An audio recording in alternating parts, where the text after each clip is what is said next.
स्वयं भगवान विष्णु ने बताया है कि जो व्यक्ति धनतेरस पर यह वस्तुएं अपने घर लेकर के आता है, तो ऐसे घरों में देवी लक्ष्मी कभी निवास नहीं करती हैं। तो भक्तों, बड़े ध्यान से इस कथा का श्रवण कीजिए।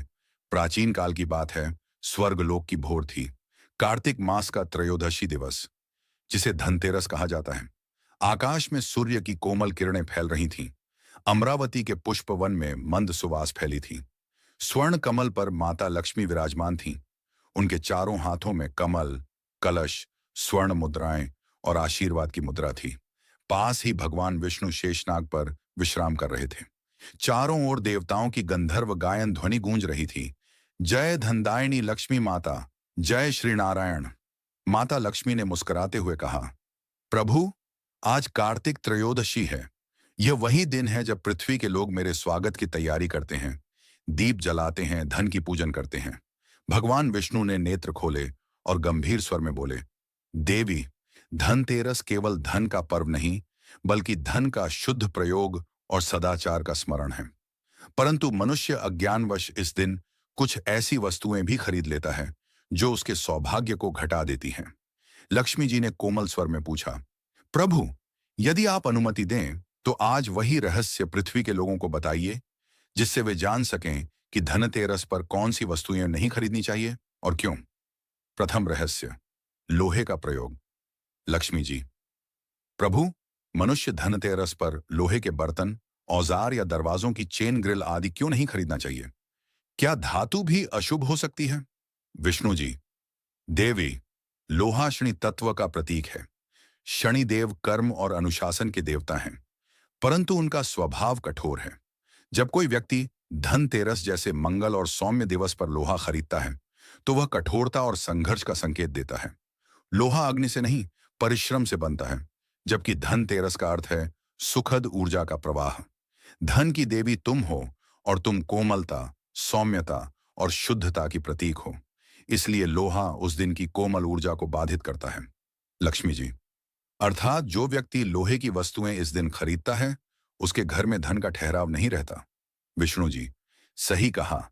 लोहे की धातु चुंबकत्व और शनि की क्रिया दोनों को आकर्षित करती है। जो घर उस दिन लोहे की वस्तु लाता है, वहां संघर्ष, क्रोध या आर्थिक रुकावटें आने लगती हैं। इसलिए यह दिन सोना चांदी, तांबा, पीतल या मिट्टी जैसी सकारात्मक ऊर्जावान धातुओं के लिए शुभ है, पर लोहे के लिए नहीं। दूसरा रहस्य, काले रंग की वस्तुएं। लक्ष्मी जी, प्रभु, कुछ लोग नए वस्त्र, पर्दे या जूते खरीदते हैं और कई बार काले रंग की चीजें भी ले लेते हैं। क्या उसमें भी कोई दोष है? विष्णु जी, देवी, रंग भी ऊर्जा का वाहक होता है। काला रंग शनि और तमोगुण का प्रतिनिधित्व करता है। यह प्रकाश को सोखता है, फैलाता नहीं। धनतेरस के दिन जब पृथ्वी पर दीप जलाए जाते हैं, तो उद्देश्य है अंधकार पर प्रकाश की विजय। अब यदि वही दिन कोई व्यक्ति काले रंग की वस्तु लाकर अंधकार को अपने जीवन में बुला ले, तो क्या वह शुभ होगा? लक्ष्मी जी, निश्चय ही नहीं। धनतेरस का भाव तो उजाला फैलाना है, न कि अंधकार को अपनाना। विष्णु जी, ठीक कहा। इसलिए इस दिन उजले, हल्के और ऊर्जापूर्ण रंगों का चयन करना चाहिए, जैसे लाल, पीला, सुनहरा या सफेद। यह रंग तुम्हारे सौम्य स्वभाव का प्रतीक है और धन की वृद्धि के संकेतक भी। तीसरा रहस्य, तेल और लोबान का गलत प्रयोग। लक्ष्मी जी, प्रभु, बहुत से लोग इस दिन अधिक मात्रा में तेल और लोबान खरीदते हैं। कहते हैं कि दीपक में प्रयोग होगा। क्या उसमें भी कोई नियम है? विष्णु जी, देवी, दीपक का तेल तिल या घी का होना चाहिए, क्योंकि ये दोनों सत्वगुणी पदार्थ हैं। लेकिन कई लोग लालचवश या सुविधा से सरसों का तेल या मशाल का तेल लेते हैं, जो रजोगुण और तमोगुण को बढ़ाता है। इससे घर में एक हल्की उदासी और भारीपन का वातावरण बनता है। धनतेरस का दीपक केवल प्रकाश देने के लिए नहीं, बल्कि ऊर्जा के शुद्ध प्रवाह के लिए होता है। लक्ष्मी जी, अर्थात जो व्यक्ति गलत तेल से दीपक जलाता है, वह प्रकाश तो लाता है, पर सकारात्मकता नहीं। विष्णु जी, यही सत्य है। दीपक तभी फलदायी होता है जब वह श्रद्धा और शुद्धता से प्रज्वलित हो। लोबान या अगरबत्ती भी इसी नियम में आते हैं। सुगंध मन को शांति देनी चाहिए, न कि नशे जैसी गंध से मन को भ्रमित करे। चौथा रहस्य, खाली बर्तन या टूटी वस्तुएं। लक्ष्मी जी, कुछ लोग इस दिन केवल बर्तन खरीद लेते हैं, वह भी खाली रखकर, क्या वह भी दोषपूर्ण होता है? विष्णु जी, देवी, खाली बर्तन रिक्तता का प्रतीक है। जो व्यक्ति धनतेरस पर खाली पात्र घर लाता है, वह अपने जीवन में रिक्तता का आमंत्रण देता है। धन लक्ष्मी का आगमन वहीं होता है जहां पूर्णता का भाव हो। इसलिए यदि बर्तन खरीदो तो उसमें कुछ रखो, जैसे मिठाई, सिक्का, चावल या जल। यही संकेत देगा कि तुम्हारे घर में सदैव भरपूरता बनी रहे। लक्ष्मी जी, अर्थात टूटी या फूटी वस्तुएं भी नहीं रखनी चाहिए। विष्णु जी, बिल्कुल नहीं। टूटी वस्तुएं विघटन की ऊर्जा लाती हैं। मैं सृष्टि का पालन करता हूं और सृष्टि का नियम है, जहां टूटन होती है वहां नूतन सृजन तभी होता है जब पुराना विसर्जित हो। अतः धनतेरस के दिन टूटे बर्तन, पुरानी झाड़ू या फटे वस्त्र त्याग दो, तभी नया शुभ आरंभ संभव होगा। पांचवां रहस्य, प्लास्टिक और नकली वस्तुएं।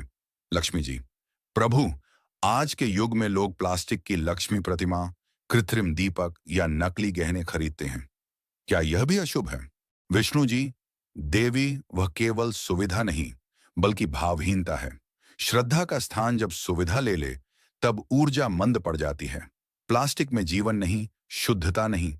मिट्टी, धातु या सोना चांदी सृष्टि से उत्पन्न तत्व हैं, उनमें जीवन की तरंग होती है। इसलिए धनतेरस पर कृत्रिम वस्तुएं नहीं बल्कि प्राकृतिक तत्वों से बनी वस्तुएं शुभ मानी जाती हैं। लक्ष्मी जी, सही कहा प्रभु। धन का अर्थ केवल मुद्रा नहीं बल्कि जीवन की ऊर्जा भी है। कृत्रिमता जहां बढ़ती है वहां सच्ची समृद्धि घट जाती है। छठा रहस्य, नुकीले औजार और कैंची। लक्ष्मी जी, प्रभु, कुछ लोग इस दिन नई कैंची, चाकू या औजार खरीदते हैं। कहते हैं कि नया काम आरंभ होगा। क्या यह उचित है? विष्णु जी, नुकीले औजार काटने और विभाजन का प्रतीक हैं, जबकि धनतेरस का भाव है संयोजन, सहयोग और समृद्धि का विस्तार। जो दिन लक्ष्मी आगमन का है, उस दिन काटने, विभाजित करने की वस्तु खरीदना अपने सौभाग्य को विभाजित करने जैसा है। इसलिए लोहे या स्टील के औजार उस दिन नहीं लेने चाहिए। लक्ष्मी जी, अर्थात उस दिन चाकू खरीदना अपने धन को काटने के समान होगा। विष्णु जी, हाँ देवी, यही कारण है कि प्राचीन काल में आर्ष गृहों में उस दिन कोई औजार या शस्त्र प्रयोग नहीं होते थे। और तब लक्ष्मी जी मुस्कुराईं। प्रभु, आपके ये उपदेश यदि पृथ्वीवासी सुन लें तो निश्चय ही उनका धन भी बढ़ेगा और मन भी शांत रहेगा। विष्णु जी बोले, देवी, यह केवल उपदेश नहीं बल्कि ऊर्जा का विज्ञान है। प्रत्येक वस्तु में एक कंपन, विब्रेशन होता है। धनतेरस के दिन जब पृथ्वी की ऊर्जा धनदायक बनती है, तब मनुष्य को केवल उन वस्तुओं का स्पर्श करना चाहिए जो उस ऊर्जा को बढ़ाए, न कि घटाएं। राजा पृथु की कथा और निषिद्ध वस्तुओं के गूढ़ कारण। देवी, हर नियम के पीछे एक अनुभव और ऊर्जा का विज्ञान है। मनुष्य वस्तु को केवल उपयोग के दृष्टिकोण से देखता है, लेकिन हम उसे ऊर्जा के प्रवाह के रूप में देखते हैं। जब वस्तु की ऊर्जा और समय की ऊर्जा एक दूसरे से विरोध करती है, तब वह वस्तु शुभ नहीं रहती। माता लक्ष्मी बोली, प्रभु, तो क्या कोई कथा है जिससे मनुष्य को यह समझाया जा सके कि वस्तुएं भी शुभ अशुभ क्यों होती हैं? विष्णु मुस्कुराए, हाँ देवी, एक प्राचीन कथा है राजा पृथु की। वह इस रहस्य को भली भांति समझाएगी। बहुत काल पहले की बात है। राजा पृथु एक पराक्रमी, दानी और धर्मप्रिय शासक थे। उनके राज्य में कोई दुखी नहीं था। वे हर धनतेरस पर बड़े उत्सव करते, नए बर्तन, गहने और वस्तुएं खरीदते। परंतु कुछ वर्षों बाद लक्ष्मी का आशीर्वाद उनके घर से कम होने लगा। धन तो था, पर मन अशांत रहने लगा। व्यापार में रुकावटें आने लगीं। प्रजा असंतुष्ट होने लगी। एक दिन रात्रि में राजा पृथु ने स्वप्न देखा। एक प्रकाशमान स्त्री उनके महल के द्वार पर खड़ी थी। राजा ने प्रणाम किया और बोले, मां, आप कौन हैं? वह बोली, मैं लक्ष्मी हूं, पर मैं अब तुम्हारे महल से जा रही हूं। राजा घबरा गए। मां, मुझसे ऐसी क्या भूल हुई? लक्ष्मी बोली, तुमने धनतेरस के दिन मेरे नाम से पूजा तो की, पर अज्ञानवश उन वस्तुओं को घर लाए जो मेरी ऊर्जा के विपरीत थीं। जब तुमने लोहे के बर्तन, काले वस्त्र और टूटी झाड़ू खरीदी, तब तुमने मेरे विपरीत तत्वों को आमंत्रित किया। मैं जहां शुद्धता, उज्ज्वलता और सुव्यवस्था देखती हूं, वहीं ठहरती हूं, पर तुम्हारे घर में अब ये तत्व घट गए हैं। राजा पृथु बोले, मां, क्या वस्तुएं भी ऐसा प्रभाव डाल सकती हैं? लक्ष्मी बोली, हाँ पुत्र, वस्तु केवल पदार्थ नहीं होती, वह ऊर्जा का पात्र होती है। जब कोई व्यक्ति शुभ मुहूर्त में अशुभ पदार्थ लाता है, तो वह ऊर्जा को उल्टा कर देता है। यही कारण है कि मैंने तुम्हारे घर से विदा ली। राजा पृथु रो पड़े। मां, कृपा कर बताइए कि मैं क्या करूं जिससे आप पुनः निवास करें। लक्ष्मी बोली, अगली धनतेरस पर उन वस्तुओं को त्यागो जो मेरे मार्ग में रुकावट हैं। लोहे, प्लास्टिक, काले वस्त्र, टूटी वस्तुएं, कांटेदार चीजें या अशुद्ध तेल, ये सब तमस्सिक प्रतीक हैं। इनके स्थान पर मिट्टी, तांबा, चांदी, स्वर्ण, दीप, पुष्प और सुगंध का चयन करो, तब मैं पुनः लौट आऊंगी। राजा ने सिर झुका लिया। अगले वर्ष उन्होंने वैसे ही किया और लक्ष्मी जी पुनः उनके घर में स्थिर हो गईं। विष्णु लक्ष्मी संवाद में गूढ़ अर्थ। लक्ष्मी जी, प्रभु, राजा पृथु की कथा तो बहुत सुंदर है, परंतु क्या यह केवल प्रतीकात्मक है या इसका कोई वैज्ञानिक अर्थ भी है? विष्णु जी, देवी, इसका अर्थ गहरा है। जब कोई व्यक्ति अशुभ वस्तु खरीदता है तो उसका मन भी उसी दिशा में झुकता है। मनुष्य का चेतन क्षेत्र अपने वातावरण की वस्तुओं से प्रभावित होता है। यही कारण है कि जब वह वस्तु तामसिक या रजसिक होती है तो घर में ऊर्जा का प्रवाह असंतुलित हो जाता है। लक्ष्मी जी, अर्थात यह केवल धर्म नहीं बल्कि ऊर्जा का विज्ञान भी है। विष्णु जी, हाँ देवी, उदाहरण के लिए लोहे की धातु चुंबकत्व और विद्युत तरंगों को पकड़ती है। इससे वातावरण में भारीपन आता है। काला रंग प्रकाश को अवशोषित कर मन को बोझिल करता है। टूटी वस्तुएं मन में अधूरापन का संकेत देती हैं और प्लास्टिक जैसी वस्तुएं प्रकृति के जीवन तत्व को अवरुद्ध करती हैं। लक्ष्मी जी, तो जो व्यक्ति धनतेरस पर इन वस्तुओं को नहीं खरीदता, वह अपनी ऊर्जा को सकारात्मक रखता है। विष्णु जी, सही कहा, और यही कारण है कि तुम्हारा आशीर्वाद उसके घर में स्थायी हो जाता है। सातवां रहस्य, झाड़ू का परिवर्तन। लक्ष्मी जी, प्रभु, मैंने सुना है कि कुछ लोग धनतेरस पर नई झाड़ू खरीदते हैं। कहते हैं कि यह लक्ष्मी का प्रतीक है, परंतु कई जगह कहा जाता है कि झाड़ू नहीं खरीदनी चाहिए। कौन सा मत सही है? विष्णु जी, दोनों का अर्थ संदर्भ पर निर्भर करता है। झाड़ू निग्रह और शुद्धि का प्रतीक है। यदि पुरानी झाड़ू टूटी, गंदी या फटी हो, तो उसे विसर्जित करके नई झाड़ू अगले दिन यानी नरक चतुर्दशी को लेनी चाहिए। परंतु धनतेरस के दिन झाड़ू खरीदना उचित नहीं, क्योंकि यह दिन संचय का है, न कि त्याग का। झाड़ू त्याग और शुद्धिकरण की वस्तु है, इसीलिए इस दिन उसकी खरीद विसर्जन का संकेत देती है। लक्ष्मी जी, अर्थात इस दिन केवल जोड़ने वाली वस्तुएं ही लेनी चाहिए, घटाने वाली नहीं। विष्णु जी, बिल्कुल, इसलिए इस दिन खरीदो दीपक, स्वर्ण, बर्तन, मिठाई या आरती की थाली, पर मत खरीदो झाड़ू, नुकीले औजार या खाली पात्र। हर वस्तु का अपना भाव है और उसी भाव के अनुसार ऊर्जा कार्य करती है। आठवां रहस्य, रुई, सूत या चाक। लक्ष्मी जी, प्रभु, कुछ लोग कहते हैं कि इस दिन रुई या सूत नहीं लेना चाहिए क्योंकि यह श्मशान की वस्तु है। क्या यह सत्य है? विष्णु जी, हाँ देवी, रुई और सूत विरक्ति और विसर्जन के प्रतीक हैं। इनका उपयोग दीपक की बत्ती या मृत शरीर के संस्कारों में होता है। इसलिए धनतेरस के दिन रुई या सूत का नया क्रय नहीं करना चाहिए। जो रुई या बत्ती पहले से घर में है, उसी से दीपक जलाना उचित है। नया सूत उस दिन लेना नए कर्म फल के बंधन का प्रतीक बन सकता है। नौवां रहस्य, खाली पर्स या बटुआ। लक्ष्मी जी, प्रभु, आज के युग में लोग धनतेरस पर नया पर्स या बटुआ खरीदते हैं। क्या यह भी किसी नियम से जुड़ा है? विष्णु जी, देवी, हाँ, पर्स या बटुआ धन संग्रह का प्रतीक है। इसीलिए यदि कोई व्यक्ति नया पर्स खरीदे तो उसे खाली नहीं रखना चाहिए। उसमें कोई शुभ प्रतीक जैसे श्रीफल, चावल, सिक्का या लाल कपड़ा अवश्य रखना चाहिए।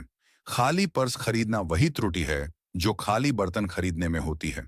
जहां रिक्तता है, वहां लक्ष्मी नहीं ठहरती। लक्ष्मी जी, अर्थात जो पर्स में पहला धन रखता है, वही अपने जीवन में नव आगमन का संकेत देता है। विष्णु जी, ठीक कहा, और वही व्यक्ति सच्चे अर्थ में धनतेरस मनाता है। 10वां रहस्य, रोना, झगड़ना या क्रोध करना। लक्ष्मी जी, प्रभु, क्या केवल वस्तुएं ही नहीं खरीदनी चाहिए या कुछ कर्म भी निषिद्ध हैं? विष्णु जी, देवी, कर्म ही सबसे बड़ी ऊर्जा है। धनतेरस के दिन झगड़ा करना, रोना, क्रोध करना या किसी को अपशब्द कहना, यह सब भी उतना ही अशुभ है जितना अशुभ वस्तु खरीदना।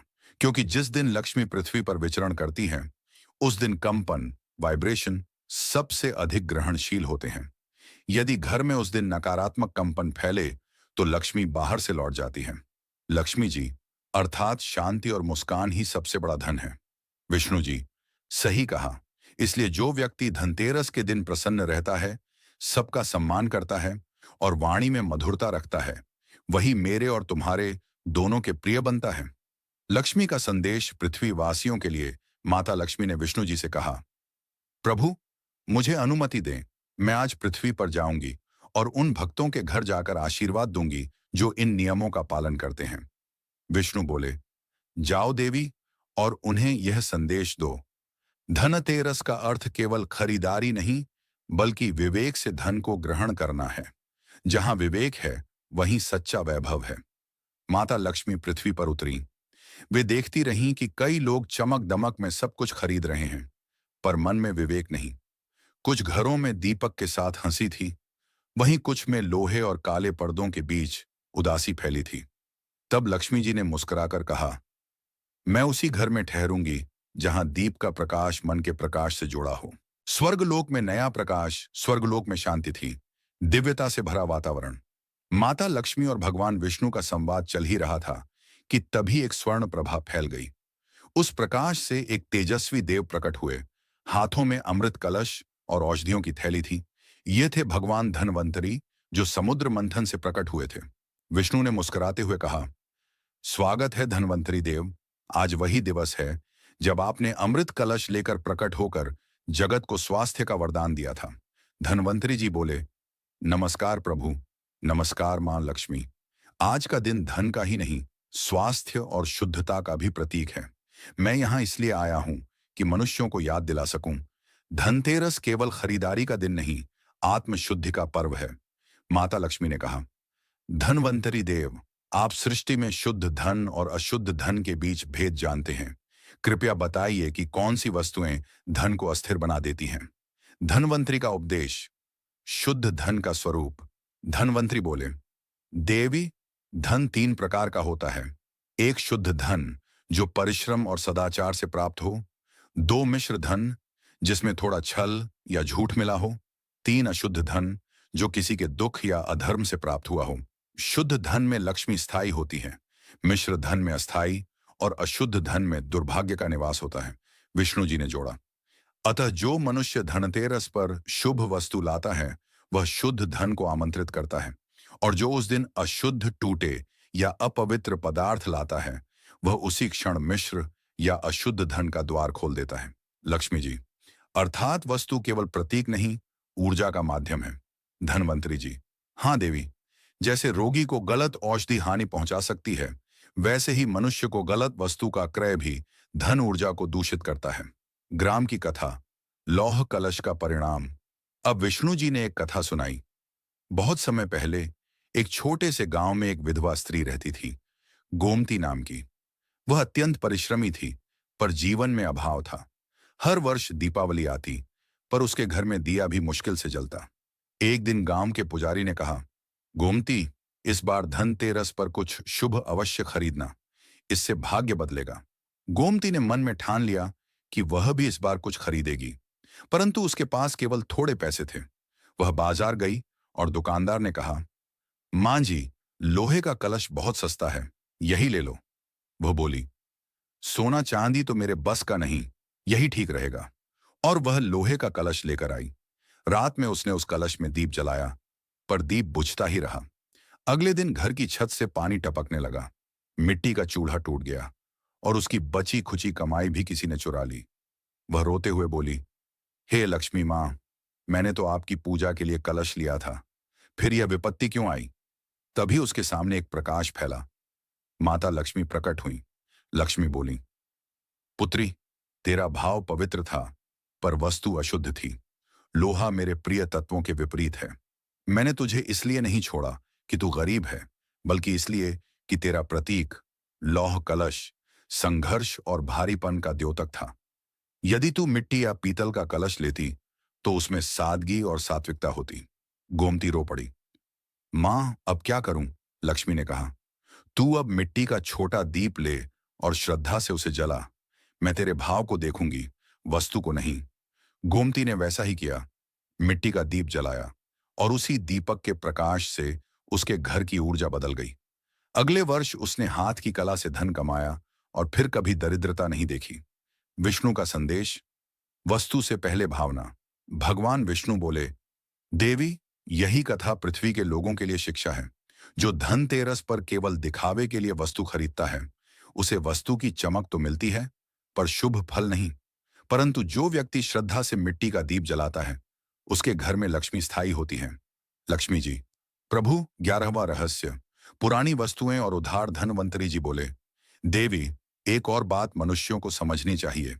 धनतेरस के दिन किसी को उधार या कर्ज नहीं देना चाहिए। यह दिन धन को संग्रहित करने का है, वितरित करने का नहीं।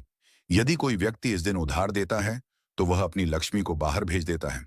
लक्ष्मी जी, अर्थात इस दिन दान भी नहीं करना चाहिए।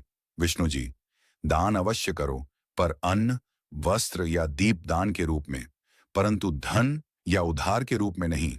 दान तब शुभ है जब वह त्याग नहीं बल्कि सेवा का प्रतीक हो।